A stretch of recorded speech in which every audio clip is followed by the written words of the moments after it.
Taiwan को सबक सिखाने के लिए बेचैन चीन ने रूस के साथ प्रशांत महासागर में अपनी नौसेना उतार दी।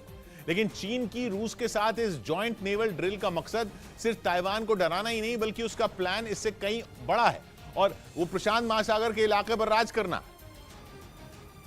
ऐसे में साझा अभ्यास की सामने आई तस्वीरों में प्रशांत महासागर में चीन और रूस के जंगी जहाजों का बेड़ा नीचे समंदर में कूच करता नजर आया, तो वहीं आसमान में हेलीकॉप्टर भी अपनी ताकत परखते दिखे। पानी में अपनी पेट्रोलिंग को मजबूत करने के लिए दोनों के जंगी जहाजों के अंदर तैनात क्रू ने शिप टू शिप कम्युनिकेशन की भी प्रैक्टिस की। चीन और रूस की ये बढ़ती सैन्य करीबी अमेरिका और उसके साथियों को टेंशन देने वाली है, क्योंकि अभी पिछले हफ्ते ही दोनों देशों ने वोस्तोक नाम की मिलिट्री ड्रिल में भी हिस्सा लिया था और अब प्रशांत महासागर में इस ड्रिल के जरिए चीन और रूस की जोड़ी दुनिया में अमेरिका के दबदबे को टक्कर देना चाहती है। उधर ताइवान को सबक सिखाने के लिए बेचैन चीन ने रूस के साथ प्रशांत महासागर में अपनी नौसेना उतार दी। लेकिन चीन की रूस के साथ इस जॉइंट नेवल ड्रिल का मकसद सिर्फ ताइवान को डराने नहीं, बल्कि उसका प्लान इससे कहीं बड़ा है। प्रशांत महासागर के इलाके पर वो राज करना चाहता है। इस बीच खबर है कि यूक्रेन से सबक लेकर ताइवान इंटरनेट का ऐसा इंतजाम कर रहा है जिसका कंट्रोल चीन के हाथ में ना हो।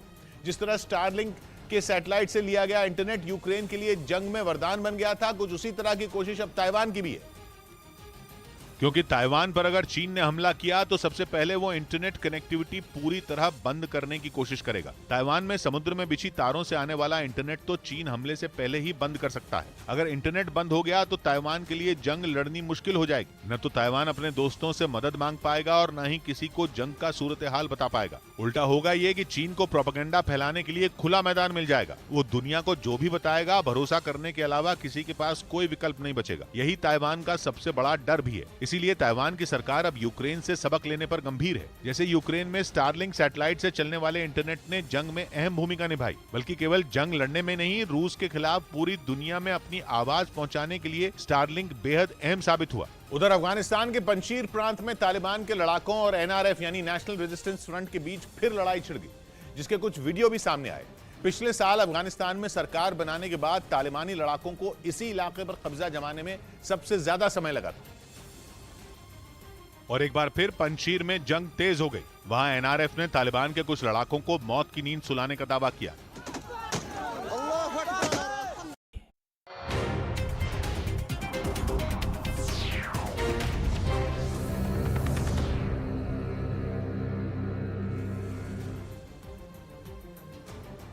महाराष्ट्र के कई जिलों में आज बारिश का अलर्ट जारी किया गया। मौसम विभाग के मुताबिक मुंबई, पालघर, ठाणे, पुणे, रायगढ़, अहमदनगर और औरंगाबाद समेत कई जिलों में आज बारिश हो सकती है। मौसम विभाग के मुताबिक इन इलाकों में मध्यम बारिश होने का अनुमान है।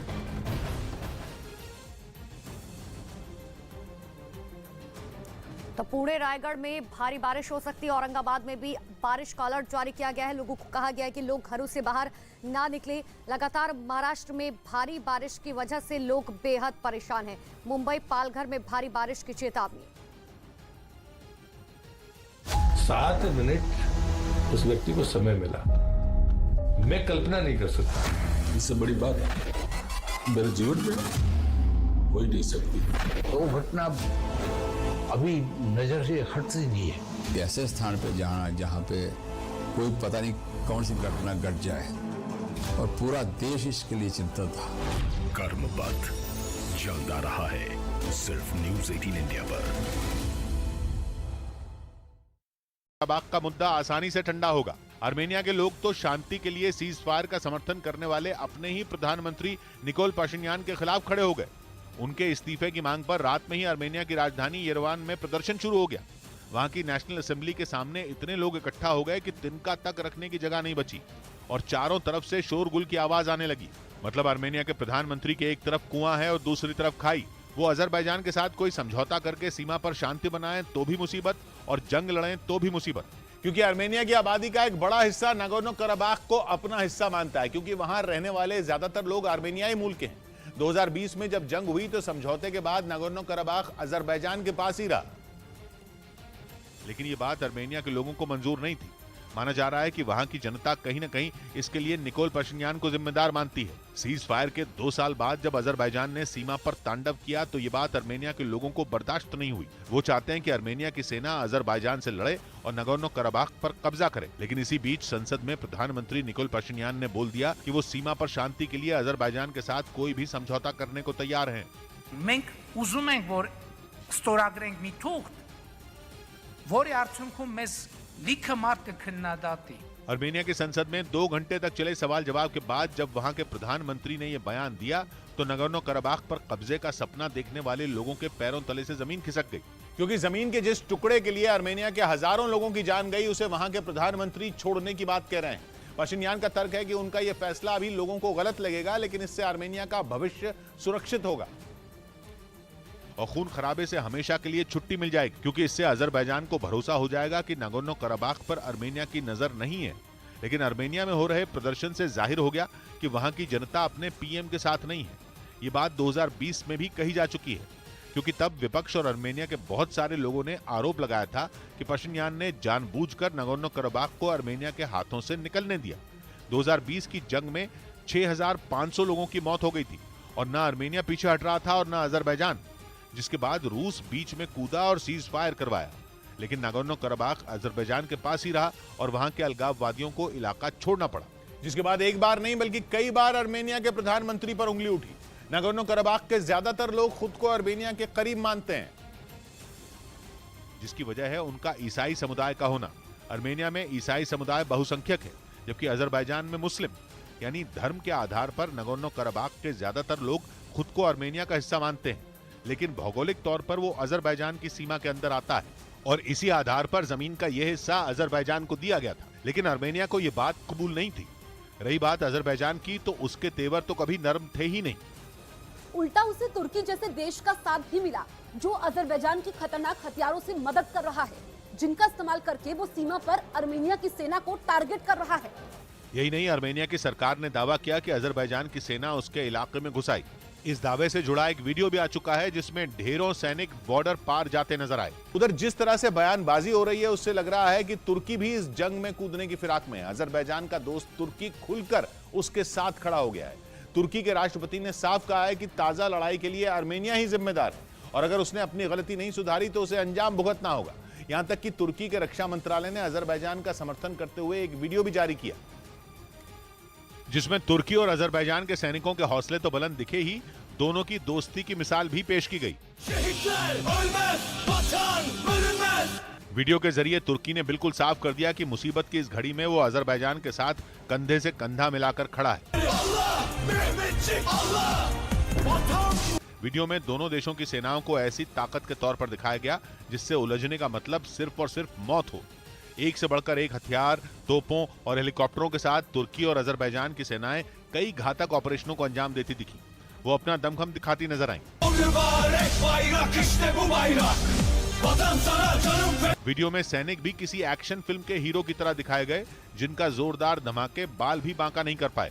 उधर खबर है कि चीन अपने दोस्त पाकिस्तान को हथियार बेचकर भी बुरी तरह ठग रहा है। कहा जाता है कि अब तक वो पाकिस्तान को सिर्फ विकास के सपने दिखाकर और कर्ज देकर ही लूटने में लगा हुआ था, लेकिन अब पाकिस्तान अपने इस दोस्त का एक और धोखा झेल रहा है। भारत को अपनी सेना की ताकत दिखाने के लिए पाकिस्तान ने चीन से हथियार तो खरीद लिए, लेकिन उसकी ये चाल उल्टी पड़ गई। चीन से हथियार खरीदने के बाद पाकिस्तान की खुशी ज्यादा दिन टिक नहीं पाई। वो भारत को चीन से लिए गए हथियारों की ताकत तो क्या दिखाता, अब तो उन्हें छिपाने की नौबत आ गई। असल में पाकिस्तान ने अरब सागर में भारतीय नौसेना की पनडुब्बियों का पता लगाने और जंगी जहाजों पर टारगेट करने के लिए चीन से Z9EC लड़ाकू हेलीकॉप्टर खरीदे थे। भी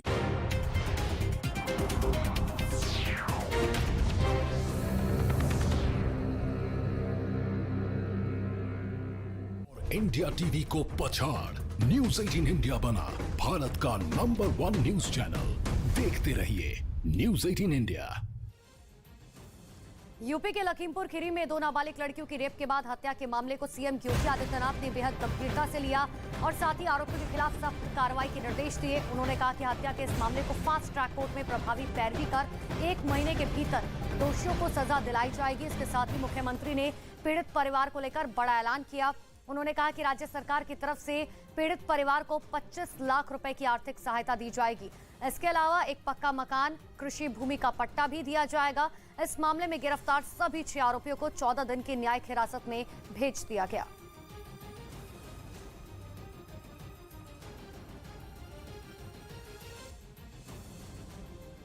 लखीमपुर खीरी में एक दिन पहले हुए रेप और हत्याकांड के मामले में 6 आरोपियों को गिरफ्तार कर लिया गया।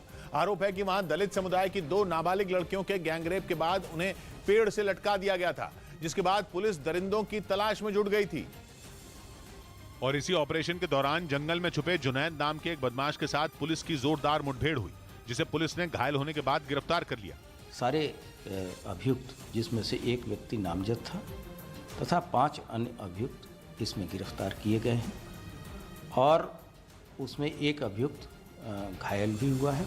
परिवार का आरोप है कि पहले बदमाशों ने दोनों नाबालिग बहनों को जंगल में ले जाकर उनका गैंगरेप किया। इसके बाद उन्हें मारकर उन्हीं के दुपट्टे से पेड़ पर लटका दिया, ताकि लोगों को लगे कि दोनों लड़कियों ने खुदकुशी की। रास्ते से उन लड़कियों को अपहरण करके इस स्थल पर लाते हैं और यहीं पर 5 लोग मिलकर उनके साथ गैंगरेप करते हैं। जबकि चश्मदीदों का दावा था कि फंदे से झूलती दोनों लड़कियों के पैर उस वक्त जमीन पर थे, जिसके बाद उनके घर वालों ने वहां जबरदस्त हंगामा किया। उनका इल्जाम था कि पुलिस आनन फानन में इस मामले को निपटाना चाहती है, जिसके खिलाफ वो पुलिस थाने के सामने धरने पर बैठ गए। वहीं मामले के तूल पकड़ते ही सरकार भी हरकत में आई और सबसे पहले शवों का पोस्टमार्टम कराया गया, जिसमें गैंगरेप और हत्या दोनों की बात पर मोहर लग गई। और पोस्टमार्टम रिपोर्ट आने के बाद दोनों लड़कियों का शव घर वालों को सौंप दिया गया। FIR दी गई तो एक नामजद दिया गया, 3 अज्ञात दिए गए, लेकिन जब गिरफ्तार होते तो वहाँ पे 6 लोग होते हैं। हो सकता है और भी लोग हों। उधर आरोपियों की गिरफ्तारी के बाद लड़कियों का परिवार अंतिम संस्कार के लिए राजी हो गया। साथ ही पुलिस ने इलाके में शांति बनाए रखने की अपील भी की। इस घटना की वजह से कोई लॉ एंड ऑर्डर की सिचुएशन अराइज ना करे और शांति व्यवस्था बनी रहे। पुलिस को शक है कि दोनों लड़कियों की हत्या गला दबाकर की गई और आरोपियों ने जानबूझकर मामले को भटकाने के लिए उन्हें फंदे से पेड़ पर टांग दिया था। और बड़ी खबर आपको सोनाली फोगाट हत्याकांड से जुड़ी हुई बता दें। खबर यह है कि इस मामले में सीबीआई ने हत्या की धारा के तहत केस दर्ज कर लिया है। सूत्रों के मुताबिक सीबीआई टीम जांच शुरू करने के लिए आज गोवा रवाना होगी और उसके साथ दिल्ली से एक फॉरेंसिक टीम भी जाएगी। इससे पहले गोवा पुलिस इस पूरे मामले की जांच कर रही थी, लेकिन सोनाली का परिवार उसकी जांच से संतुष्ट नहीं था। वो लगातार इसकी सीबीआई जांच की मांग पर अड़ा था। हरियाणा सरकार ने भी उनकी मांग का समर्थन किया था, जिसके बाद गोवा के मुख्यमंत्री ने सीबीआई जांच की सिफारिश की थी।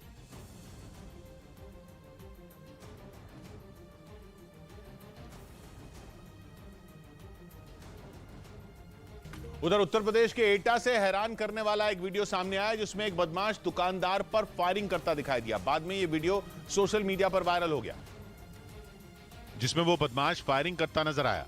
सामने आए वीडियो में उस बदमाश के साथ उसके कुछ साथी भी दिखे, जो फायरिंग के बाद दुकान में घुसते दिखाई दिए। उन्होंने दुकान के अंदर पहुंचते ही दुकानदार की पिटाई शुरू कर दी। डंडे के साथ पहुंचे बदमाश काफी देर तक दुकानदार से मारपीट करते रहे। सब कुछ उनके मुताबिक ही चल रहा था, लेकिन तभी बंदूक लिए दुकान के बाहर खड़े बदमाश पर एक आदमी ने डंडे से हमला बोल दिया, जिसके बाद वो वहीं जमीन पर गिर गया, जबकि उसके दूसरे साथी वहां से भागने में कामयाब रहे। लेकिन इससे पहले कि वो ज्यादा दूर भाग पाते, लोगों ने उन्हें पकड़कर पुलिस के हवाले कर दिया। पूर्व में ही अभियोग पंजीकृत किया जा चुका है। इसमें 2 अभियुक्तों की गिरफ्तारी कर उनको जेल भेजा जा चुका है। बताया जा रहा है कि दुकानदार से बदमाशों ने रंगदारी मांगी थी, लेकिन जब उसने पैसे देने से मना कर दिया तो एक बदमाश ने फायरिंग कर दी। हालांकि गनीमत यह रही कि गोली दुकानदार के बगल से निकल गई और उसकी जान बच गई। असम के मुख्यमंत्री हिमंता बिस्वा शर्मा ने अवैध मदरसों के खिलाफ सख्त कार्रवाई की बात कही। हालांकि उन्होंने यूपी के तर्ज पर सर्वे कराने से साफ तौर पर इंकार कर दिया। उन्होंने कहा कि जिन मदरसों में जिहाद का काम चल रहा है, उनके खिलाफ कार्रवाई की जाएगी।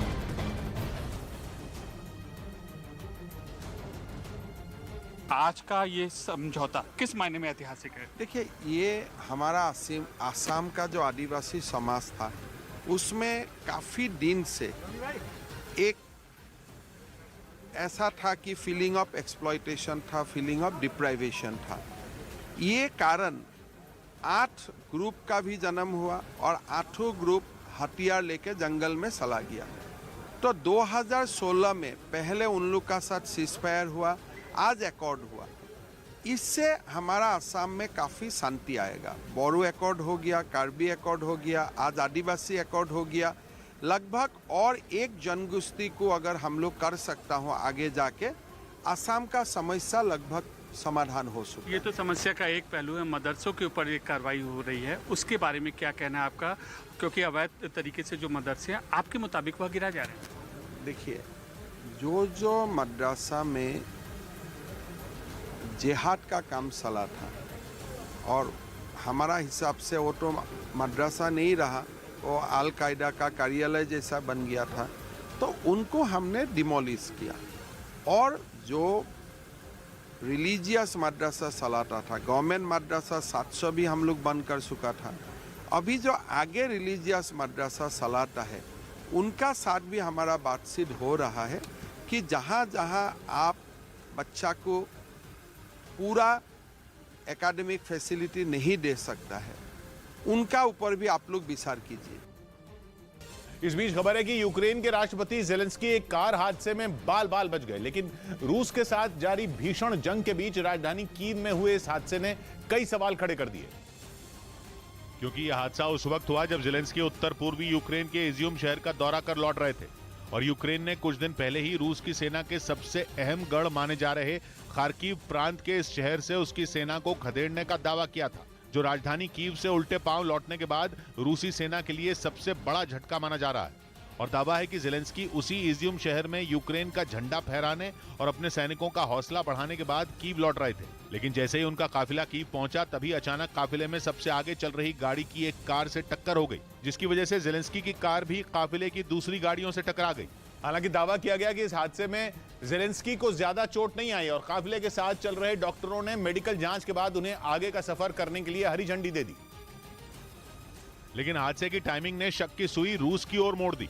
ऐसा इसलिए क्योंकि करीब 7 महीने से चल रही जंग में बाजी यूक्रेन की तरफ पलटती देख रूस पहले ही बौखलाया हुआ है। उस पर इस हादसे से एक दिन पहले रूस की राजधानी मॉस्को में राष्ट्रपति पुतिन पर हुए हमले ने उसके गुस्से को 7वें आसमान पर पहुंचा दिया। वहीं पश्चिमी मीडिया तो कई बार यह दावा कर चुका है कि यूक्रेन की टारगेट लिस्ट में पुतिन का नाम टॉप पर है और हाल के दिनों में पुतिन के कई करीबियों की संदिग्ध परिस्थितियों में मौत भी हो चुकी है, जिसके लिए रूस यूक्रेन को जिम्मेदार मानता है। इसीलिए पश्चिमी मीडिया ने यह आशंका जताने में देर नहीं लगाई कि जेलेंस्की के साथ हुए हादसे के पीछे रूस का हाथ हो सकता है। 200 करोड़ के मनी लॉन्ड्रिंग केस में अभिनेत्री नोरा फतेही से करीब 6 घंटे पूछताछ हुई, जिसमें उन्होंने कबूल किया कि उनके जीजा बॉबी को सुकेश ने 65 लाख रुपए की BMW कार गिफ्ट की थी। इस दौरान नोरा फतेही से जीजा बॉबी और पिंकी ईरानी को आमने सामने बिठाकर पूछताछ की गई, जिसमें सुकेश से व्हाट्सएप चैट के बारे में सवाल पूछे गए, जिसे लेकर नोरा फतेही ने कहा कि वो सुकेश से व्हाट्सएप के जरिए बातचीत करती थी, लेकिन उसे कभी नहीं मिली, न ही पिंकी ईरानी से कभी उनकी मुलाकात हुई। नोरा फतेही ने ये भी बताया कि साल 2020 में चेन्नई के एक होटल में इवेंट हुआ था, जहां सुकेश की पत्नी से नोरा की मुलाकात हुई थी। उस वक्त सुकेश की पत्नी ने नोरा को एक महंगा बैग और आईफोन गिफ्ट किया था और BMW कार ऑफर की थी, लेकिन नोरा ने BMW कार लेने से मना कर दिया था, जिसके बाद ये कार नोरा के जीजा बॉबी को किसी काम के बदले टोकन मनी के तौर पर मिली थी। दावा ये भी है कि सुकेश व्हाट्सएप के जरिए नोरा से नजदीकी बढ़ा रहे थे और उसके साथ संबंध बनाना चाहता था, लेकिन जब बार बार फोन करने पर नोरा को उसकी नीयत ठीक नहीं लगी तो उसने सुकेश से सारे संबंध तोड़ दिए। नोरा ने एक बार गिफ्ट ली और जैसे ही उसको लगा कि ये कुछ ज्यादा आगे बढ़ रहे हैं और उसको थोड़ा शक हुआ तो उसने संपर्क तोड़ दिया। नोरा की किनारा करने के बाद सुकेश ने अभिनेत्री जैकलीन फर्नांडिस पर डोरे डालने शुरू किए थे। तो खबर है कि 200 करोड़ के मनी लॉन्ड्रिंग मामले में EOW 4 अन्य अभिनेत्रियों को भी पूछताछ के लिए बुला सकती है, जिन्होंने सुकेश से तिहाड़ जेल में मुलाकात की थी। लेकिन इन सब के बीच में EOW से 2 दिन की पूछताछ में पता चला कि सुकेश ने सबसे पहले नोरा फतेही को फंदे में फंसाने की कोशिश की। जब नोरा से बात नहीं बनी तो जैकलीन के करीब जाने की कोशिश करने लगा। सुकेश इसके लिए जैकलीन के आसपास के लोगों को बड़े बड़े सपने दिखाता था। जैकलीन के हेयर स्टाइलिस्ट को महंगे गिफ्ट्स दिए और उसके बर्थडे पार्टी के लिए कोची में होटल बुक कराने का ऑफर दिया था। दावा यह भी है कि जैकलीन अपने दोस्तों को सुकेश के बारे में बताती थी कि मुझे मैन ऑफ माई ड्रीम्स मिल गया है। इतना ही नहीं, जैकलीन को सुकेश के अपराध की जानकारी थी, लेकिन वो उसके बाद भी सुकेश से महंगे गिफ्ट लिया करती थी।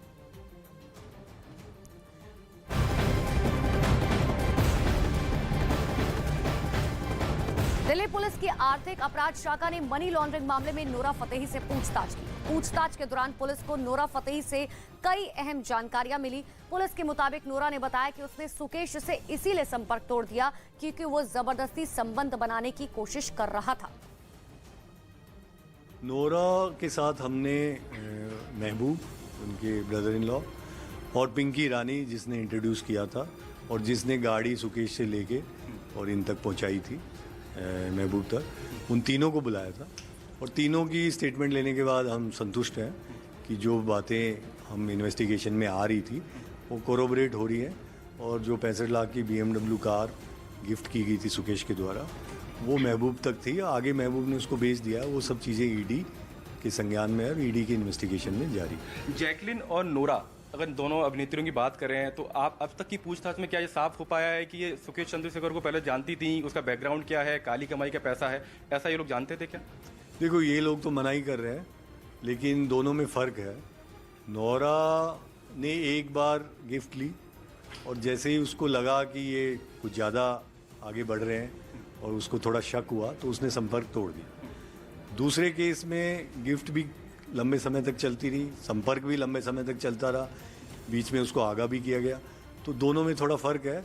अब दोनों के इन्वेस्टिगेशन में क्या आएगा वो आगे हम देखते हैं, उसी आधार पे हम आगे इन्वेस्टिगेशन करके कोर्ट में पेश करें। जो 65 लाख की कार है वो उनके रिश्तेदार के पास अभी भी थी। नोरा का जो कहना है वो ये कहती है कि मैंने इसलिए संपर्क तोड़ा कि वो मेरे से ज़बरदस्ती संबंध बनाने की कोशिश कर। अब वो ये नहीं कह रही कि मेरे को उस समय पता चल गया था कि ये गड़बड़ है या कुछ है, जो उसका कहना है। बाकी जो इन्वेस्टिगेशन में आएगा।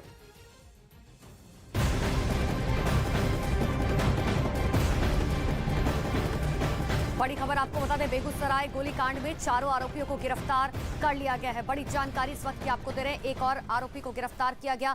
सभी 4 आरोपी गिरफ्तार किए गए। जिस तरीके से ताबड़तोड़ गोलियां बरसाई गई थी, जिसमें कई लोग गंभीर रूप से घायल हुए थे। हालांकि इस वजह से कई पुलिस वालों को भी सस्पेंड किया गया, लेकिन ये बड़ी जानकारी आपको दे रहे हैं जहां पर सभी चारों आरोपी गिरफ्तार कर लिए गए हैं।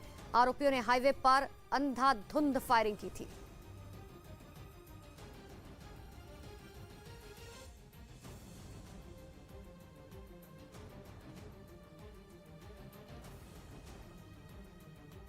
उधर राजस्थान के चुरू में स्नेक मैन के नाम से मशहूर एक शख्स की सांप के काटने से मौत हो गई। बताया गया कि विनोद तिवारी नाम का यह आदमी मौत से पहले एक कोबरा पकड़ने गया था, जो उनकी जिंदगी का आखिरी रेस्क्यू ऑपरेशन साबित हुआ। वहां लगे सीसीटीवी वीडियो में वो कोबरा को पकड़ते हुए नजर आए। इसके बाद उन्होंने एक थैली में उसे रखने की कोशिश की।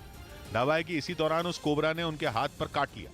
आशंका जताई गई कि उसका जहर इतनी तेजी से फैला कि उसे बाहर निकालने की सारी कोशिशें नाकाम रहीं, जिसके बाद वो अचानक बेहोश हो गए। हालांकि वहां खड़े लोगों ने उन्हें फौरन सहारा दिया, पर जहर इतना खतरनाक था कि उनकी मौके पर ही मौत हो गई। जानकारी के मुताबिक विनोद तिवारी पिछले 20 साल से सांप पकड़ने का काम कर रहे थे, जिन्हें वो रेस्क्यू कर जंगलों में छोड़ आते थे, और उनकी इसी खूबी की वजह से उन्हें स्नेक मैन के नाम से जाना जाता था। इधर पश्चिम बंगाल में फिर टीएमसी और बीजेपी आमने सामने आ गई। विधानसभा में बीजेपी की तरफ से भ्रष्टाचार और नबाना अभियान के दौरान पुलिस की कार्रवाई के मुद्दे पर स्थगन प्रस्ताव लाया गया, जिसे स्पीकर ने खारिज कर दिया। इसके बाद बीजेपी विधायकों ने विधानसभा परिसर में जमकर हंगामा किया। सीएम डर की फियर साइकोसिस में भाग गए। ये जनता का रोष है। बीजेपी के इस प्रदर्शन के बाद टीएमसी के भी कई नेता हाथों में पोस्टर और प्लेकार्ड लेकर विधानसभा के बाहर खड़े हो गए। उन्होंने नबाना अभियान में शुभेंदु अधिकारी के हाथ न लगाने वाले बयान पर बीजेपी को घेरा। बीजेपी लोकतंत्र की बात नहीं करती है और गलत आरोप लगा रही है। इस बीच कोलकाता पुलिस ने नबाना अभियान के दौरान हुई हिंसा के मामले में 7 और लोगों को गिरफ्तार कर लिया। इन लोगों में वो आरोपी भी शामिल है जिसने 2 दिन पहले हुए हंगामे में पुलिस की गाड़ी में आग लगाई थी।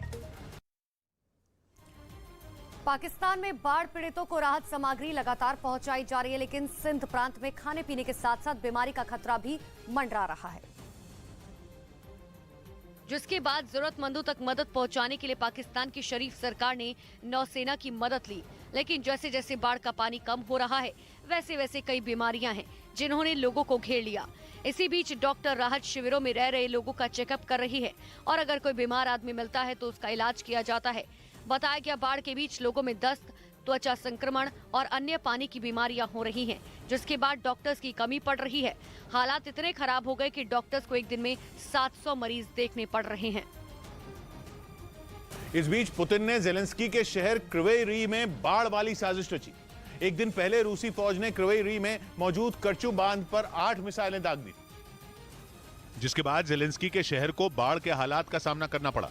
बताया जा रहा है कि वहां दोपहर से ही लोगों के घरों में पानी घुसना शुरू हो गया था और वो पूरी रात इन हालात से जूझते रहे। कहा जा रहा है कि पुतिन ने जेलेंस्की से बदला लेने के लिए क्रिवेई रीह में करचू बांध को अपने निशाने पर लिया और एक के बाद एक 8 मिसाइलें दागकर पूरे शहर की नींद उड़ाकर रख दी। क्योंकि इस हमले में बांध को भारी नुकसान पहुंचा और उसमें स्टोर करके रखे गए पानी ने नदी की तरफ रुख कर लिया। बांध के पानी से नदी में भी पानी बढ़ गया और फिर उसने शहर में घुसकर भारी तबाही मचाई। ऐसे में वहां के हालात इस कदर बिगड़ गए कि क्रवई री की सड़कें सैलाब में तब्दील हो गई और लोगों के घरों में भी पानी ने जमकर कोहराम मचाया। नदी पर बना पुल भी पानी के साथ बह गया। बताया जा रहा है कि सबसे ज्यादा बाढ़ का खतरा क्रवई री के 2 जिलों पर है, जहां 6.5 लाख लोगों की जिंदगियों के लिए ये पानी अपने साथ बर्बादी लेकर आ सकता है। ऐसे में वहां के प्रशासन ने लोगों से शहर छोड़कर जाने की अपील की। खबर है कि इस पानी ने खैरसौन का रुख कर लिया और इस वजह से वहां मौजूद पुल के बह जाने का खतरा बढ़ गया है। उसी पुल के बहने का जिसे यूक्रेन की सेना रूसी फौज पर हमले के लिए इस्तेमाल करती आई है। माना जा रहा है कि रूस ने इसी वजह से करचू बांध को अपने निशाने पर लिया ताकि वो बांध के विनाश के जरिए यूक्रेन की फौज से बदला ले सके। और कहा तो यह भी जा रहा है कि रूस ने यह हमला तब किया जब यूक्रेन क्रवई री में मौजूद नदी पर विस्तार की प्लानिंग कर रहा है। ज़ेलेंस्की की फौज ने खैरसौन में हमले तेज कर दिए हैं और वो लगातार रूस के कब्जे में आए इलाकों को उससे वापस पाने में जुटी है। लेकिन जब रूसी सेना ने करचू बांध पर मिसाइलें दागी तो ज़ेलेंस्की भी खुद को रोक नहीं पाए और उन्होंने अपने बयान में पुतिन के फौजियों को आतंकी कहकर पुकारा। साथ ही पुतिन को ये चेतावनी भी दे डाली कि रूसी सेना का क्रवई री में हमला भी उनकी हार की वजह बनेगा, क्योंकि उन्होंने हजारों लोगों की जिंदगी को बाढ़ के हालात बनाकर मुश्किल में डाल दिया है। हमला तब किया जब यूक्रेन क्रवई री में मौजूद नदी पर विस्तार की प्लानिंग कर रहा है। ज़ेलेंस्की की फौज ने खैरसौन में हमले तेज कर दिए हैं और वो लगातार रूस के कब्जे में आए इलाकों को उससे वापस पाने में जुटी है। लेकिन जब रूसी सेना ने करचू बांध पर मिसाइलें दागी तो ज़ेलेंस्की भी खुद को रोक नहीं पाए और उन्होंने अपने बयान में पुतिन के फौजियों को आतंकी कहकर पुकारा। साथ ही पुतिन को ये चेतावनी भी दे डाली कि रूसी सेना का क्रवई री में हमला भी उनकी हार की वजह बनेगा, क्योंकि उन्होंने हजारों लोगों की जिंदगी को बाढ़। तो यूपी में आज भारी बारिश का अलर्ट जारी किया गया है। तो बड़ी खबर इस वक्त की आपको बता रहे हैं, उत्तर प्रदेश की कई जगहों पर भारी बारिश का अलर्ट जारी किया गया है। मौसम विभाग की तरफ से कहा गया कि उत्तर प्रदेश की कई जगहों पर आज भारी बारिश हो सकती है और यही वजह है कि यूपी सरकार की तरफ से हेल्पलाइन नंबर जारी किया गया। राजधानी लखनऊ के स्कूल बंद करने के निर्देश जारी किए गए, सभी दफ्तर भी बंद रखने के निर्देश जारी किए गए। बड़ी जानकारी इस वक्त की, यूपी में भारी बारिश का अलर्ट जारी किया गया है।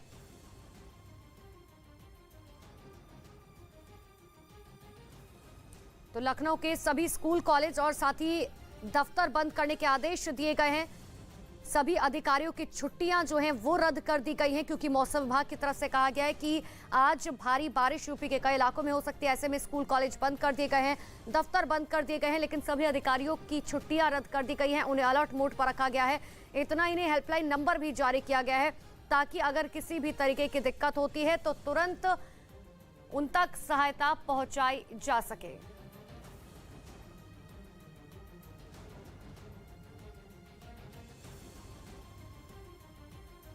हरियाणा के गुरुग्राम में नगर निगम के ठेकेदार की गुंडागर्दी से लोग परेशान हैं और इसकी शिकायत करना एक शख्स को भारी पड़ गया। नाराज ठेकेदार बुलडोजर लेकर शिकायत करने वालों के घर पहुंचा और घर गिराने की धमकी देने लगा। घर के सामने ठेकेदार ने गाली गलौज की, बुलडोजर से घर का गेट तोड़ने लगा। दरअसल कुछ दिन पहले गुरुग्राम के सेक्टर 10 में रहने वाले एक शख्स ने नगर निगम के ठेकेदार के खिलाफ शिकायत की थी।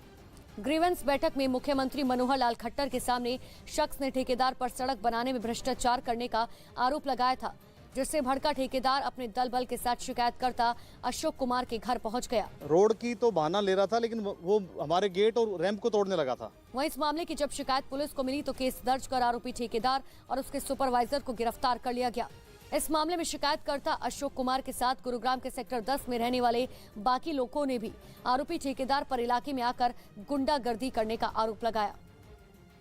इस बीच राजस्थान के भीलवाड़ा से हैरान करने वाली कुछ तस्वीरें सामने आई। वहां एक कबड्डी मैच में जमकर बवाल हुआ, जिसका वीडियो सोशल मीडिया पर वायरल हो गया। बताया जा रहा है कि मैच के दौरान एक खिलाड़ी आउट होने के बावजूद खेलता रहा, जिस पर दूसरी टीम के खिलाड़ी भड़क गए और उन्होंने मैच के दौरान ही विरोध जताना शुरू कर दिया। सामने आई तस्वीरों में दिखा कि देखते ही देखते दोनों टीमों के खिलाड़ियों के बीच में मारपीट शुरू हो गई। दोनों तरफ से लात घूंसे चलने लगे और जब इतने से भी उन लोगों का गुस्सा शांत नहीं हुआ तो कुछ खिलाड़ियों ने वहां लगे टेंट के डंडे उखाड़ लिए और उनसे एक दूसरे को पीटना शुरू कर दिया। कुछ खिलाड़ियों ने तो डंडों को फेंककर भी दूसरी टीम के लोगों को मारने की कोशिश की। मैदान में एक दूसरे पर कुर्सियां भी उठाकर फेंकी गईं। ऐसे में वहां पुलिस वाले बीच बचाव के लिए पहुंचे और हंगामा कर रहे लोगों को शांत कराया। उत्तराखंड के उत्तरकाशी में भारी बारिश अब मुसीबत बन गई है, जिसकी वजह से यमुनोत्री हाईवे को एक बार फिर से बंद करना पड़ा। भारी बारिश से लगातार पहाड़ दरक रहे हैं और पहाड़ का मलबा सड़क पर गिरने से रास्ता बंद हो गया। यमुनोत्री हाईवे पर पहाड़ से पत्थर गिरने की वजह ओजरी डाबरकोट में बड़ी संख्या में यात्री फंस गए। करीब 3 घंटे तक सड़क से मलबा हटाने का काम चलता रहा, लेकिन इसके बाद भी पहाड़ से पत्थर गिरने का सिलसिला जारी रहा। यमुनोत्री हाईवे पर मलबा साफ करने के लिए प्रशासन की तरफ से मशीनें लगाई गई, लेकिन लगातार हो रही बारिश की वजह से मलबा हटाने में कर्मचारियों को काफी दिक्कतों का सामना करना पड़ा। यमुनोत्री हाईवे के साथ गांव के मोटर मार्गों पर जमीन खिसकने का खतरा बढ़ गया, जिससे यमुनोत्री हाईवे और दूसरे रास्ते पर भी लोगों को आने जाने में परेशानी हो रही है। उधर चीन और अमेरिका के बीच कूटनीतिक जंग का मैदान अब नेपाल में दिखने लगा है। नेपाल को अपने पाले में रखने के लिए चीन और अमेरिका के बीच की खींचतान कम होने का नाम नहीं ले रही। चीन की सरकार में नंबर 3 के नेता ने 3 दिन का नेपाल का दौरा किया, जिसका सबसे बड़ा मकसद नेपाल में अमेरिका का प्रभाव कम करना माना जा रहा है। जब से नेपाल में सरकार बदली है और शेर बहादुर देउबा ने सत्ता संभाली है, वहां चीन का दबदबा कम हुआ है। नेपाल पर अमेरिका की पकड़ मजबूत होती साफ दिखने लगी है, इसीलिए चीन बुरी तरह बौखलाया हुआ है। उसे नेपाल अपनी मुट्ठी से धीरे धीरे रेत की तरह फिसलता हुआ दिखने लगा है। इसीलिए अमेरिका के साथ मिलकर नेपाल किसी भी प्रोजेक्ट पर आगे बढ़ने लगता है तो चीन अड़ंगा लगाने की कोशिश करता है। खबर है कि अमेरिका की एमसीसी योजना को नेपाल में रोकने के लिए चीन ने कोई कसर नहीं छोड़ी, लेकिन नेपाल की संसद ने इस पर अपनी मंजूरी दे दी। अपने सहयोगी देशों में गरीबी मिटाने और जीवन स्तर बेहतर करने के लिए अमेरिकी सरकार मिलेनियम चैलेंज कॉर्पोरेशन नाम का प्रोग्राम चला रही है। नेपाल को भी इस योजना से जोड़ा गया है, जिसके तहत नेपाल के गांवों तक सड़कें और बिजली पहुंचाने के लिए आर्थिक मदद की जाएगी। लेकिन यह योजना चीन को रास नहीं आ रही। चीन को लगता है कि अमेरिका की नेपाल में एंट्री का सीधा मकसद चीन को नेपाल से खदेड़ना है, क्योंकि नेपाल में मूलभूत ढांचा बनाने के नाम पर चीन पहले ही करोड़ों डॉलर खर्च करने का दावा कर चुका है। लेकिन पाकिस्तान और श्रीलंका का हश्र अब नेपाल ही नहीं, दुनिया के हर मुल्क को डरा रहा है। नेपाल समझ चुका है कि चीन उस पर कोई मेहरबानी नहीं कर रहा, बल्कि वो नेपाल को भी कर्ज के जाल में फंसा रहा है। नेपाल में पिछले 6 महीनों में चीन के कई बड़े अधिकारी और नेता काठमांडू पहुंचते रहे हैं। बीआरआई से जुड़े 6 प्रोजेक्ट भी इसी दौरान आनन फानन में मंजूर किए गए, ताकि किसी भी तरह नेपाल में अमेरिका का असर कम किया जा सके। एमसीसी के अलावा अमेरिका की एक और योजना चीन को खटक रही है, जिसका नाम है SPP यानी स्टेट पार्टनरशिप प्रोग्राम। दावा तो यह है कि इस योजना के तहत अमेरिका जिन भी देशों से जुड़ता है, उनकी मदद के लिए अपने सैनिकों को भेजता है। यह योजना चीन को और ज्यादा भड़काने वाली है।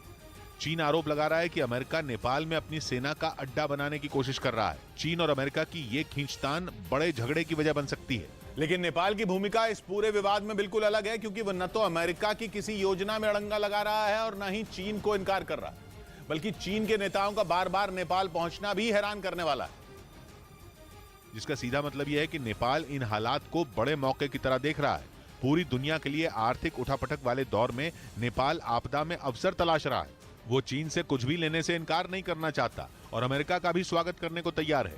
यहाँ तक कि चीन के जख्मों पर नमक मिर्च छिड़कने वाली तो नेपाल से भारत की नजदीकी है। पिछले कुछ महीनों में भारत और नेपाल के बीच भी कई अहम समझौते हुए हैं।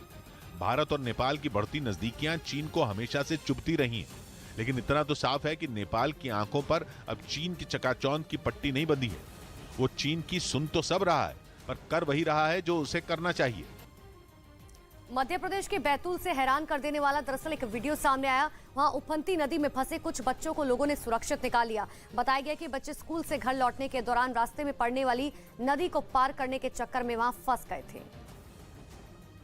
जो इलाके में लगातार हो रही भारी बारिश की वजह से उफान पर है, लेकिन लोगों के हाथ पांव फूल गए जब स्कूल से घर लौटने के दौरान नदी को पार करने के चक्कर में 6 बच्चे उसमें बह गए। हालांकि चट्टानों को पकड़कर उन्होंने अपनी जान बचा ली। इसके बाद उफनती नदी में फंसे बच्चों को निकालने के लिए लोगों ने रेस्क्यू ऑपरेशन चलाया। इसके लिए एक मजबूत रस्सी को नदी में फंसे बच्चों तक पहुंचाया गया, जबकि रस्सी के दूसरे सिरे को दूसरी तरफ कुछ लोगों ने पकड़ लिया। यही नहीं, कुछ लोग रस्सी को पकड़कर नदी में मौजूद चट्टानों पर बैठ गए। इसके बाद एक एक कर बच्चों को रस्सी की मदद से नदी से सुरक्षित बाहर निकाल लिया गया। इधर महाराष्ट्र के पुणे में प्रशासन ने बड़ी कार्रवाई करते हुए लाखों रुपए के नकली पनीर पर बुलडोजर चलाकर उसे नष्ट कर दिया। और इसका एक वीडियो भी सामने आया जिसमें बुलडोजर जमीन पर पड़े नकली पनीर को नष्ट करता दिखा। आरोप है कि पुणे के कई इलाकों में नकली पनीर बनाया जा रहा था, जिसकी जानकारी मिलने के बाद खाद्य विभाग की टीम ने कई कारखानों पर छापेमारी की, जिसमें करीब 60 लाख रुपए का नकली पनीर बरामद किया गया। कोई मिठाई आ रही है, कोई मावा आ रहा है, कोई पनीर आ रहा है, तो उसके लिए उसके ऊपर भी हमारा बहुत अच्छी तरह से वॉच है। बताया गया कि त्योहारों के वक्त वहां कई राज्यों से नकली पनीर लाया जाता है, जिसकी जांच करने के लिए प्रशासन ने अभियान चलाया। बिहार के खगड़िया से हैरान कर देने वाला एक वीडियो सामने आया, जिसमें यात्रियों ने मिलकर एक आदमी को चलती ट्रेन की खिड़की से करीब 15 किलोमीटर तक लटकाए रखा। आरोप है कि वो आदमी एक चोर है जो चलती ट्रेन की खिड़की से मोबाइल फोन चुराने की फिराक में था। लेकिन जैसे ही उसने स्टेशन छोड़ रही ट्रेन की खिड़की में हाथ डालकर एक यात्री का मोबाइल फोन छीनने की कोशिश की, उस यात्री ने उसका हाथ पकड़ लिया। इसके बाद वहां बैठे एक दूसरे यात्री ने उस चोर का दूसरा हाथ भी पकड़ लिया। इन सब के बीच ट्रेन स्टेशन से बाहर निकल गई और वो चोर खिड़की से लटक गया। ट्रेन के यात्री उसे बेगूसराय के साहेबपुर कमाल स्टेशन से खगड़िया तक ऐसे ही लटका रखा। इस दौरान वो चोर यात्रियों से जान बचाने की गुहार लगाता रहा।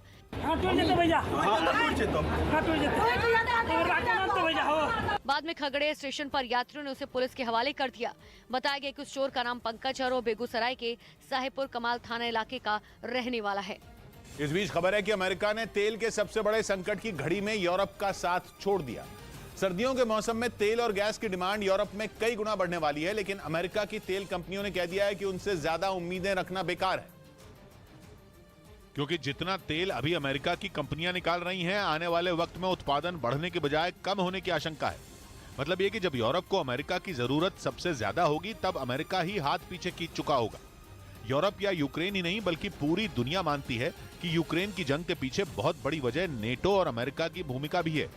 यही वजह है कि यूरोप को अमेरिका से मदद की आस है। जंग के बाद से ही तेल की कीमतों में आग लगी हुई है। कई महीनों तक तो कच्चा तेल $100 प्रति बैरल के करीब ही बना रहा। इस दौरान अमेरिका ने यूरोप तक तेल की सप्लाई बढ़ाई भी, लेकिन अब तेल का सबसे बड़ा संकट खड़ा होने वाला है। ऐसा संकट जो यूरोप के लिए किसी अग्नि परीक्षा से कम नहीं है। वहां के लाखों लोगों के लिए तेल और गैस पहली जरूरत बनने वाले हैं, जिसकी दो वजह हैं। पहली तो यह कि सर्दियों में यूरोप के लोगों को घर और दफ्तर गर्म रखने के लिए हीटर चलाने की जरूरत पड़ती है, और दूसरी बड़ी वजह है रूस पर लगाया गया यूरोप का सबसे ताजा बैन, जिसके तहत रूस से यूरोप तक जाने वाली तेल की सप्लाई में बहुत बड़ी कटौती होगी। यूरोपियन यूनियन के छठे दौर के प्रतिबंधों के मुताबिक रूस से केवल उतनी ही तेल और गैस ली जाएगी जितनी पाइपलाइन के जरिए आती है। जहाजों के जरिए पहुंचने वाली सप्लाई पर पूरी तरह बैन लगने वाला है। लेकिन आफत यह है कि जब यूरोप में ये बैन लागू होंगे, तब ठंड भयंकर होगी। मतलब ये कि वहां के लोग बर्फबारी से लड़ रहे होंगे। उस वक्त गैस की डिमांड यूरोप में हमेशा सबसे ज्यादा होती है। ऐसे वक्त में जब अमेरिका से यूरोप को सबसे ज्यादा मदद की आस होगी, तब अमेरिका हाथ खड़े कर सकता है। अमेरिका का कहना है कि यूरोप इस मुगालते में बिल्कुल न रहे कि सर्दियों में अमेरिका उसका सहारा बन पाएगा। जम्मू कश्मीर के कठुआ में पुलिस ने सर्च ऑपरेशन चलाया। जम्मू कश्मीर के कठुआ में सीमा के पास पाकिस्तानी ड्रोन दिखा, जिसके बाद सुरक्षा बल ने वहां सर्च ऑपरेशन चलाया। अपनी अलग पार्टी बनाने का ऐलान कर चुके गुलाम नबी आजाद ने जम्मू कश्मीर के अनंतनाग में एक जनसभा की। आप लोगों की दुआओं के असर से हिंदुस्तान में इज्जत भी मिली, शोहरत भी मिली। जम्मू में वैष्णो देवी जाने के रास्ते में एक तेंदुआ दिखाई दिया, जिसका वीडियो सोशल मीडिया पर वायरल हो गया। प्रधानमंत्री मोदी 8 अक्टूबर को उज्जैन में महाकाल मंदिर कॉरिडोर के उद्घाटन कार्यक्रम में शामिल हो सकते हैं। दिल्ली के पास नोएडा में एक स्कूल में छात्रा के यौन शोषण का मामला सामने आया। इसके बाद छात्रा के परिवार की शिकायत पर पुलिस ने केस दर्ज कर लिया। इसकी पूरी छानबीन की जा रही है और तथ्य के आधार पर अग्रिम विधिक कार्रवाई की जाएगी। अफगानिस्तान से रोंगटे खड़े कर देने वाला दरअसल एक वीडियो सामने आया। वहां पर कुछ तालिबानी लड़ाके एक आदमी को बुरी तरीके से पीटते हुए नजर आए। हालांकि घटना किस इलाके की साफ नहीं हो सका, लेकिन मारपीट का ये वीडियो सोशल मीडिया पर वायरल हो गया, जिसमें कुछ तालिबानी लड़ाके एक आदमी को बेरहमी से मारते हुए नजर आए। जो वीडियो सामने आया उसमें उस आदमी के दोनों पैर रस्सी से बंधे दिखे, जिसे दो लोगों ने मजबूती से पकड़ रखा था। इसके बाद एक तालिबानी लड़ाके ने उसके तलवों पर छड़ी से वार करना शुरू किया। थोड़ी ही देर बाद वहां खड़ा एक दूसरा लड़ाका छड़ी लेकर उस पर टूट पड़ा। इस दौरान वो शख्स चिल्लाता रहा, रोते हुए उनसे रहम की भीख मांगता रहा, लेकिन उस तालिबानी लड़ाके पर उसके रोने और गिड़गिड़ाने का कोई असर नहीं हुआ। मारते मारते छड़ी तक टूट गई, लेकिन इसके बाद भी वो नहीं रुका।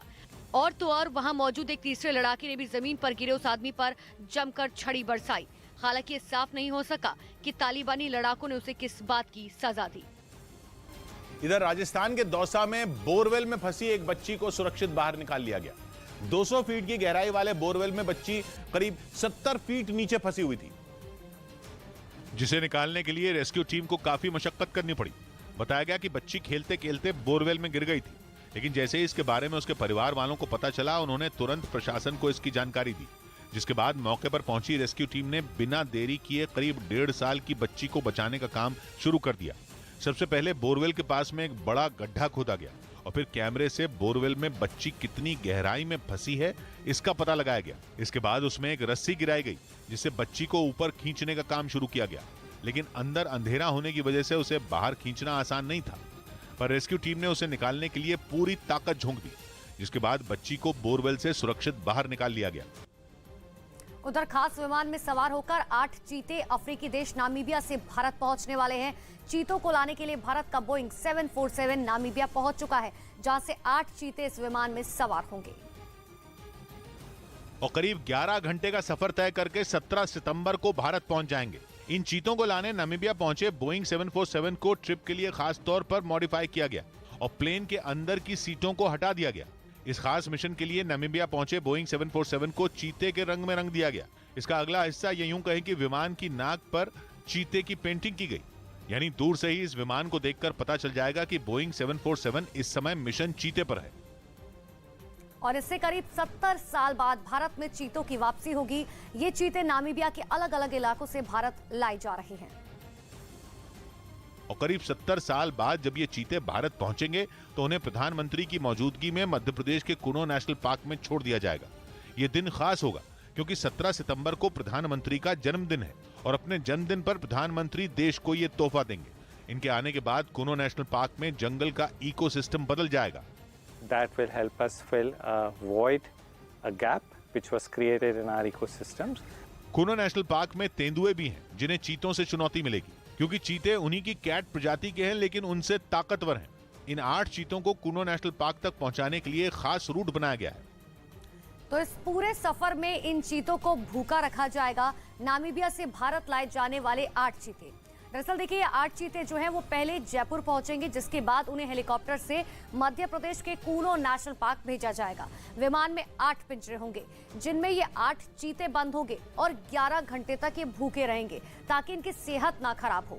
इन 8 चीतों में 3 नर और 5 मादा चीता है, जिनमें एक मादा चीता 2.5 साल की, एक 4 साल की, एक 2 साल की और 2 मादा चीता 5 साल की है।